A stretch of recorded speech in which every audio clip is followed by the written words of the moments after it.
Hello kiddos, my name is doctor Dev और मैं आपको पढ़ाने वाला हूं इलेक्ट्रिसिटी। बट इलेक्ट्रिसिटी मुझे पता आप लोग पढ़ चुके हैं, हम लोग मिड टर्म में हैं, सो मैं आपको कंप्लीट चैप्टर इस वीडियो में नहीं कराने वाला हूं। I just take 25 minutes and believe me, इस 25 मिनट में मैं आपको इलेक्ट्रिसिटी के सारे न्यूमेरिकल्स करा दूंगा। आपको इस वीडियो के बाद कभी भी न्यूमेरिकल्स में कोई प्रॉब्लम नहीं आएगी। कोई भी न्यूमेरिकल हो आप उस न्यूमेरिकल को सॉल्व कर पाओगे, क्योंकि हम सारे न्यूमेरिकल्स विद इन 25 मिनट्स कर देंगे। So I am talking about NCERT class 10th electricity, जो कि अप्रोक्सीमेटली 7 मार्क्स का है। ग्रेट, स्टार्ट करते हैं।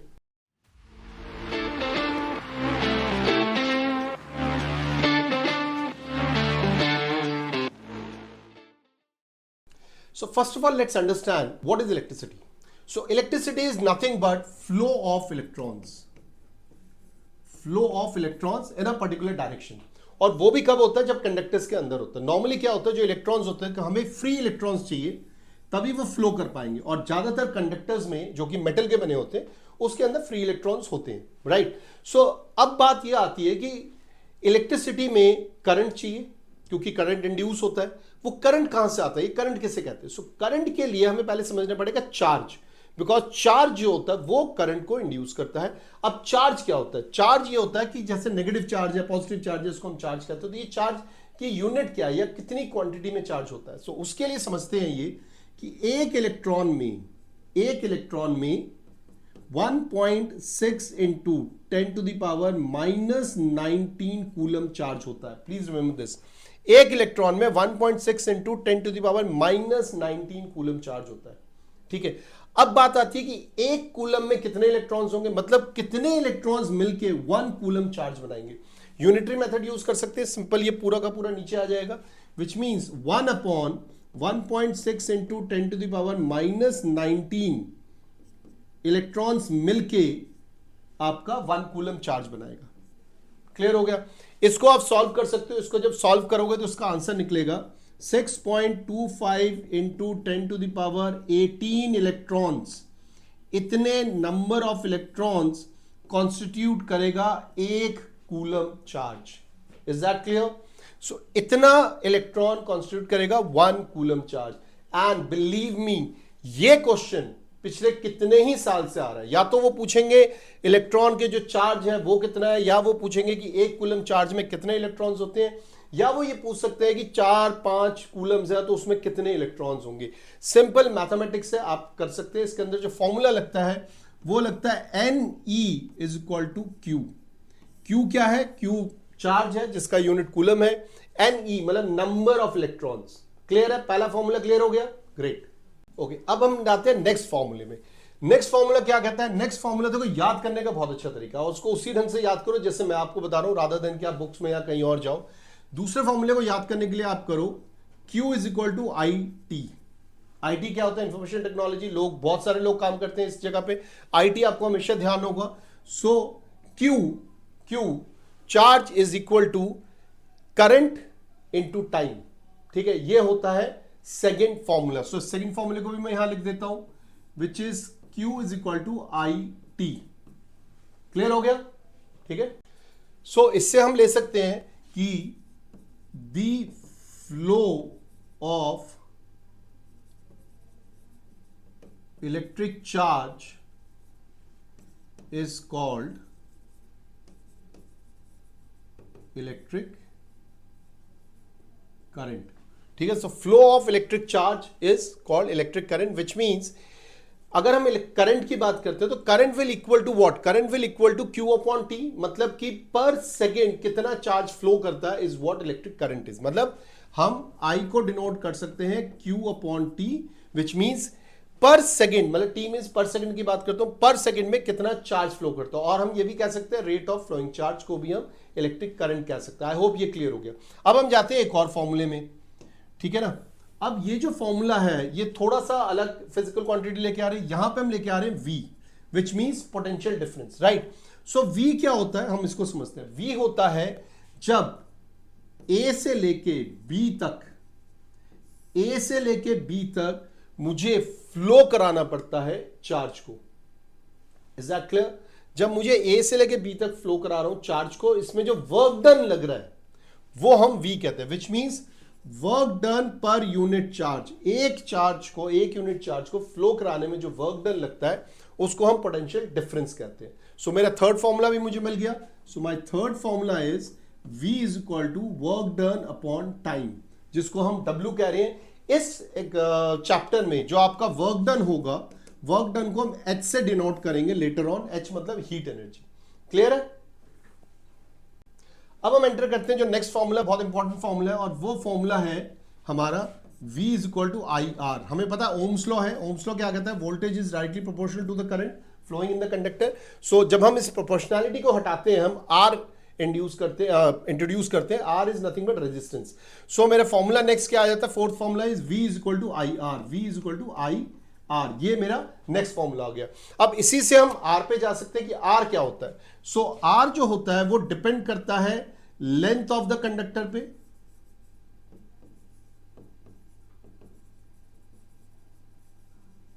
राइट, और R ऑल्सो डिपेंड्स ऑन, और वो इनवर्सली प्रोपोर्शनल होता है। ये क्या है? प्रोपोर्शनलिटी साइन है, मतलब R is directly proportional to the length of the conductor. और R क्या होता है? इनवर्सली प्रोपोर्शनल टू द, मतलब इनवर्सली प्रोपोर्शनल में 1 अपॉन आ जाएगा, inversely proportional to the cross sectional area of the conductor. So ये हो गया cross sectional area of the conductor, right. So मेरे हिसाब से आपने ये देख लिया कि R डायरेक्टली प्रोपोर्शनल है लेंथ ऑफ द कंडक्टर पे, इनवर्सली प्रोपोर्शनल है cross sectional area of the conductor पे। अब इन दोनों को अगर हम एक साथ लेके चलें, मैं इसको डिलीट ही कर देता हूं, इन दोनों को अगर हम एक साथ लेके चले तो हम कह सकते हैं कि R is directly proportional to length upon area. Is that clear? अब इस प्रोपोर्शनैलिटी को मुझे हटाना पड़ेगा। जैसे ही मैं हटाता हूं तो मैं एक नया फिजिकल क्वांटिटी इंट्रोड्यूस करता हूं जिसको हम रो कहते हैं, which is also known as the resistivity of the material which is constant, which means कि अगर एक आयरन रॉड है, मैग्नीशियम रॉड है, एल्यूमिनियम रॉड है, इनकी जो रेजिस्टिविटी है वो हमेशा कांस्टेंट रहेगी।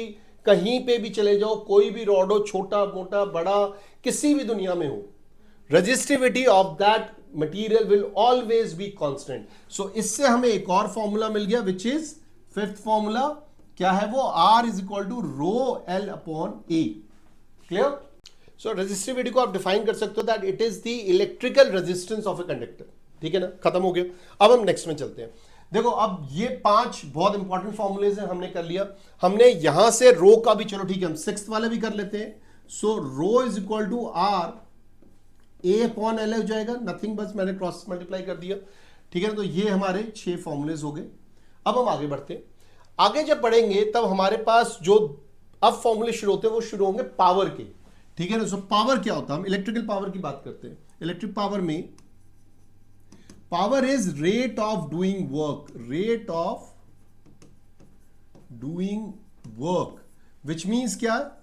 Work done upon time. So my power is work done upon time, या वर्क अपॉन टाइम भी कर सकते हो, W अपॉन टी भी कर सकते हो, या इसको हम H अपॉन टी भी कर सकते हैं, which means this can be equal to W upon T, which can be equal to H upon T. क्योंकि हमें इस चैप्टर में जो वर्क डन है उसको हीट एनर्जी में लेके चलना है, तो हम H अपॉन टी ही लेके चलते हैं, विच मीन्स कि पावर की क्या फॉर्मूला हो गया? पावर हो गया H upon T. So seventh formula मुझे मिल गया, which is power is equal to H upon T. इस फॉर्मूले को लिख लो। ठीक है? अब आगे बढ़ते हैं, इसमें लेके चलते हैं। अब देखो, अगर power is equal to H upon T है, ठीक है ना, इसको हम कैसे लिख सकते हैं? अब देखो यहां पे H क्या है? H मेरा एक तरीके से वर्क डन है, और यहां पे वर्क डन क्या है? VQ है। ठीक है? इस वाले में देखो, यहां पे वर्क डन मेरा VQ है। ठीक है? VQ मेरा वर्क डन है, तो इस VQ में हम लेके आते हैं। सो यहां पे मैं लिख सकता हूं power is equal to H की जगह क्या लिख सकता हूं? VQ upon T. बिल्कुल ठीक है। और Q क्या है मेरा? Q is IT, which means VIT upon T. T और T कट गया, सो मेरा आंसर क्या आया? VI। Power is equal to VI लिख लेते हैं इसको हम, VI। ठीक है? अब हम थोड़ा सा आगे चलते हैं दोबारा। अब हम H की बात करते हैं। देखो, अब जब हम बात करेंगे, हमें एक बहुत इंपॉर्टेंट टॉपिक है इसका, जिसको हम कहते हैं जूल्स लॉ। ये जूल्स लॉ 100% आता है। जूल्स लॉ या तो वो डेफिनेशन में पूछेंगे या डेरिवेशन में पूछेंगे, ठीक है। तो हम एक काम करते हैं, इसको हम डिराइव करते हैं। ओके, सो हम यही वाले फॉर्मूले में चलते हैं। So what is H? H is equal to P T हो गया, राइट। और पी क्या है? वी आई है। I can write H is equal to V I T, कोई इशू नहीं है इसमें, ठीक है ना। अब वी क्या होता है? वी आई आर होता है। देखो वी आई आर है, तो मैं इसको लिख सकता हूं H is equal to V के जगह आई आर आएगा, sorry. So I R into I T which is equal to I square R T. Now H is equal to I square R T is my Joule's law. सो ये मैंने आपको derivation of joules law करके दिखाया, इसको फटाफट लिख लो आप लोग। सो अगर जूल्स लॉ की डेफिनेशन की भी बात आती है, आप इसको सिंपली एक्सप्लेन कर सकते हैं दैट जूल्स लॉ जो कि हीट एनर्जी है, that is directly proportional to the square of the current flowing through a conductor, the resistance and the time taken. Clear है? तो उसको हम जूल्स लॉ से एक्सप्लेन कर सकते हैं। प्लीज जूल्स लॉ को जरूर स्टडी कर लेना। अब मैं यहां पे 6-7 पॉइंट्स लिख रहा हूं जिनको स्टडी करना बहुत जरूरी है, उनको याद करना बहुत जरूरी है, बिकॉज इनमें से 1 नंबर या 2 नंबर का जरूर आएगा 100%। वो क्या है? पहला, first is 1 ampere, second is 1 volt. जब वोल्टेज की बात आती है, वोल्ट या पोटेंशियल डिफरेंस को एक्सप्लेन करने की बात आती है, आप इस वाले को यूज करोगे, इस वाले को नहीं करोगे। So V is equal to W Q use करना है whenever you need to define 1 volt. Clear? उसके बाद थर्ड आता है ओम्स लॉ, आपको ओम्स लॉ जरूर याद करना है। फोर्थ आता है जूल्स लॉ, ठीक है। इसके बाद हम फिफ्थ ले सकते हैं, इसके अंदर आता है रेजिस्टेंस एंड सिमिलरली रेजिस्टिविटी, ठीक है। ये कुछ ऐसे मैंने जो लिखे हैं फिजिकल क्वांटिटीज यहां पे लिखे हैं, इनको जरूर याद कर लेना, बाय हार्ट याद कर लेना कि 1 एम्पियर की डेफिनेशन क्या है, 1 वोल्ट की डेफिनेशन क्या है, ओम्स लॉ की डेफिनेशन क्या है, जूल्स लॉ की डेफिनेशन क्या है, रेजिस्टेंस की क्या है, रेजिस्टिविटी की क्या है, और इसके बाद सर्किट की क्या है, सर्किट की क्या है, ये सारे आप याद कर लेना प्लीज। देखो जब हम बात कर रहे हैं एच की, एच क्या होता है? यहां से अगर हम फॉर्मूला लेते हैं, so H is equal to power into T होता है, विच मीन्स एच किस में रिप्रेजेंट होता है? जूल्स में। सो 1 जूल्स की बात करेंगे which will equal to power किस में होता है? वॉट में। So watt into second, so watt second आता है तो 1 जूल्स आता है। क्वेश्चन ये आता है how many joules are there in 1 kilowatt hour. Question ये आता है how many joules are there in 1 kilowatt hour, मतलब 1 किलोवाट आवर में कितने जूल्स हैं, ये क्वेश्चन आता है। कितने जूल्स हैं 1 किलोवाट आवर में? बहुत सिंपल है, निकाल लेते हैं। 1 किलोवाट आवर कितना होता है? 1 किलोवाट आवर इज 1000 वॉट, ठीक है ना। 1 kilowatt our is 1000 what, right. और आवर को सेकंड में कैसे कन्वर्ट करोगे? आवर को सेकंड में कन्वर्ट करने के लिए मुझे करना पड़ेगा 60 इंटू 60, तो ये मेरा वॉट सेकंड में कन्वर्ट हो गया, वेरी इजी है। अब इसको हम करते हैं, 60 इंटू 60 कितना होता है? 3600, विच मीन्स 1000 इंटू 3600 आ गया, ठीक है। तो कितने जीरोस है? 5 जीरोस है, 1 2 3 4 5 जीरोस है, राइट। तो इसको मैं लिख सकता हूं 36 into 10 to the power 5, right. Standard form में जब लिखते हैं तो वो 3.6 लिखते हैं, मतलब कि एक वहां पे भी मैं जीरो और ऐड कर दूं, सो ये हो जाएगा 3.6 into 10 to the power 6 joules. Clear हो गया? सो जब भी हम हीट एनर्जी बात करते हैं 1 किलोवाट आवर में, सो 1 किलोवाट आवर में 3.6 into 10 to the power 6 joules है। This is again important question, इसको डिराइव करके दिखाना होता है। Is that clear? अब एक और छोटे से क्वेश्चन में चलते हैं जो पिछले कई दिनों से पूछा जा रहा है, वो है कि यूनिट क्या है रेजिस्टिविटी की। क्लियर? हमें क्या पता है कि रेजिस्टेंस का यूनिट क्या है? ओम। रेजिस्टिविटी की यूनिट क्या है? Let's go with the formula. So rho is equal to ohm. Area का क्या होता है? मीटर स्क्वायर, और लेंथ का क्या होता है? मीटर, विच मींस ये कट जाएंगे, तो रेजिस्टिविटी की यूनिट क्या आई? ओम मीटर। ये भी पूछा जा रहा है आजकल एज अ 1 मार्कर और 2 मार्कर। क्लियर? अब लास्ट पॉइंट पे आते हैं। इस बार मैं थोड़ा सा स्लो होता हूं क्योंकि ये थोड़ा सा इंपॉर्टेंट, और ये हम रेजिस्टेंस की बात करते हैं, ठीक है ना। देखो रेजिस्टेंस में सबसे पहले जो क्वेश्चन रेजिस्टेंस में काफी दिनों से आता है कि रेजिस्टेंस कौन से फैक्टर्स पे डिपेंड करता है, ठीक है। इस क्वेश्चन को आप एड्रेस करो। सबसे पहले रेजिस्टेंस किस पे डिपेंड करता है? रेजिस्टेंस डिपेंड करता है मटेरियल ऑफ द कंडक्टर पे।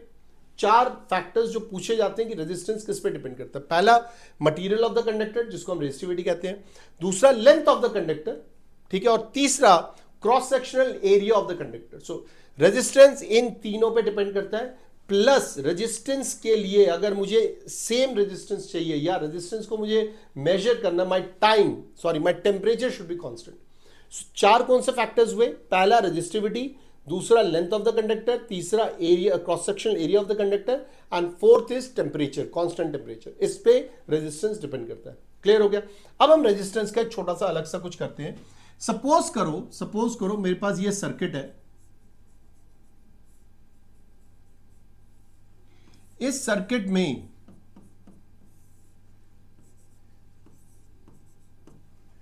ठीक है, ये R1 है, ये R2 है, ये R3 है। क्लियर हो गया? इस सर्किट में वोल्ट है जिसको हम V से कनॉट कर रहे हैं, इसमें I है जिसको हमने यहां डिनोट कर दिया, और ये रेजिस्टेंस है। अब देखो ये रेजिस्टेंस सीरीज में है। हमेशा ध्यान रखना, जब भी रेजिस्टेंस सीरीज में होती है उस समय करंट हमेशा सेम रहेगा। करंट R1 में भी सेम होगा, R2 में भी सेम होगा, R3 में भी सेम होगा। तो अगर मुझे इस पूरे सर्किट का कुछ निकालना है, then I will have to calculate the equivalent resistance. मतलब R1, R2, R3 का इक्विवेलेंट रेजिस्टेंस क्या, तभी मेरा V इक्वल टू IR लगेगा। तो अब हम देखते हैं अगर सीरीज में है तो इक्विवेलेंट रेजिस्टेंस कैसे निकाला जाता है, राइट? ओके, सो हम चलते हैं formula which is Ohm's law, V equal to IR। ठीक है, मैंने अभी क्या बोला? I कांस्टेंट होगा। I क्या होगा? सब में कांस्टेंट होगा। तो चेंज क्या होगा? चेंज मेरा वोल्टेज होगा यहां पे, विच मींस यहां पे जो वोल्टेज होगा वो V1 होगा, यहां वोल्टेज V2 होगा, और यहां वोल्टेज V3 होगा। क्लियर हो गया? इसका क्या मतलब हुआ कि मेरा टोटल वोल्ट कितना होगा? Total voltage V1 plus V2 plus V3। Clear हो गया? अब V क्या है? V is IR। IR ले लेते हैं हम, यहां पे इक्विवेलेंट रेजिस्टेंस निकाल रहे हैं, तो इस R को मैं सीरीज ले लेता हूं क्योंकि सारे रेजिस्टेंस सीरीज में, राइट? उसके बाद V1 क्या है? V1 is IR1 plus IR2 which is V2 plus IR3 which is V3। अब आप देखो इसमें I कॉमन ले सकते हैं क्योंकि सारा I है। सो मैं यहां पे लिखता हूं IRS is equal to I common लेके R1 plus R2 plus R3। Clear हो गया? I कट गया तो मेरा RS क्या आया? मतलब मेरा इक्विवेलेंट रेजिस्टेंस, ये जो RS है यही तो मेरा इक्विवेलेंट रेजिस्टेंस है। क्या आया? अगर I कट गया, बचा गया R1 plus R2 plus R3, which means my equivalent resistance is R1 plus R2 plus R3। Clear हो गया? इसका मतलब यह है कि अगर मुझे सीरीज में रेजिस्टेंस दिए हुए हैं, मुझे सिंपली उन सबको ऐड करना है, ऐड करके मेरा इक्विवेलेंट रेजिस्टेंस आ जाएगा। आई होप ये क्लियर हो गया आपको। अब हम आ जाते हैं लास्ट टॉपिक पे। लास्ट टॉपिक में क्या होगा? अगेन हमें इक्विवेलेंट रेजिस्टेंस निकालना है। इसमें जो सर्किट है उसमें जो रेजिस्टेंस है वो पैरेलल में है।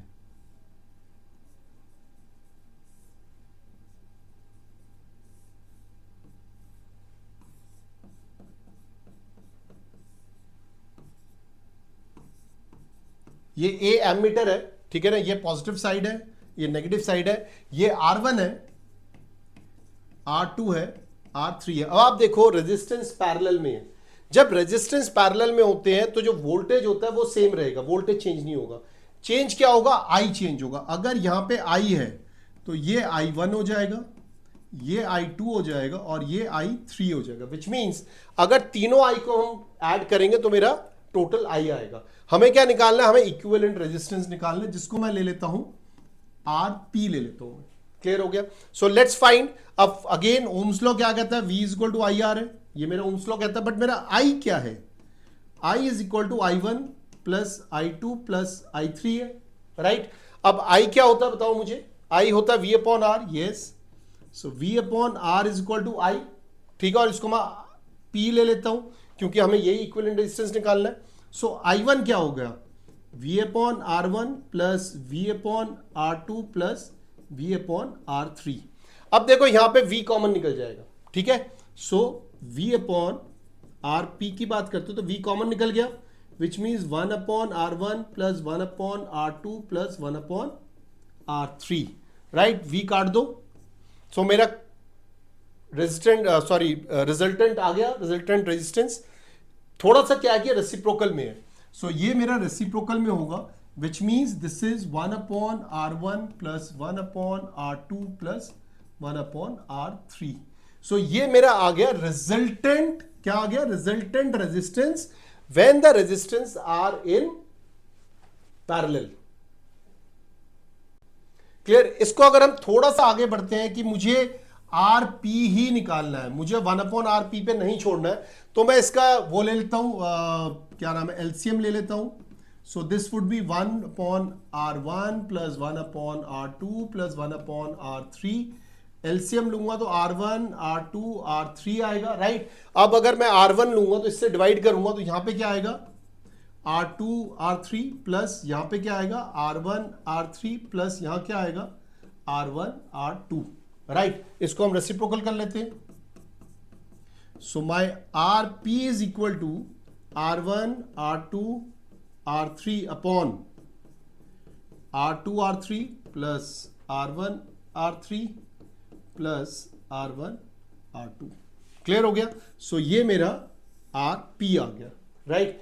अब मैंने आपको इस चैप्टर के सारे फॉर्मूलेस करा दिए, ठीक है। ये सारे फॉर्मूलेस थे, उसके बाद मैंने आर पैरेलल और आर सीरीज में भी करा दिया। अब आप लोगों को कोई प्रॉब्लम नहीं आएगी, आप बस प्रैक्टिस करो, जितने क्वेश्चन जहां से मिल सकते हैं प्रैक्टिस करो। बिलीव मी, आपका ये चैप्टर कभी भी तंग नहीं करेगा आपको और पूरे नंबर आपको मिलेंगे। Thank you.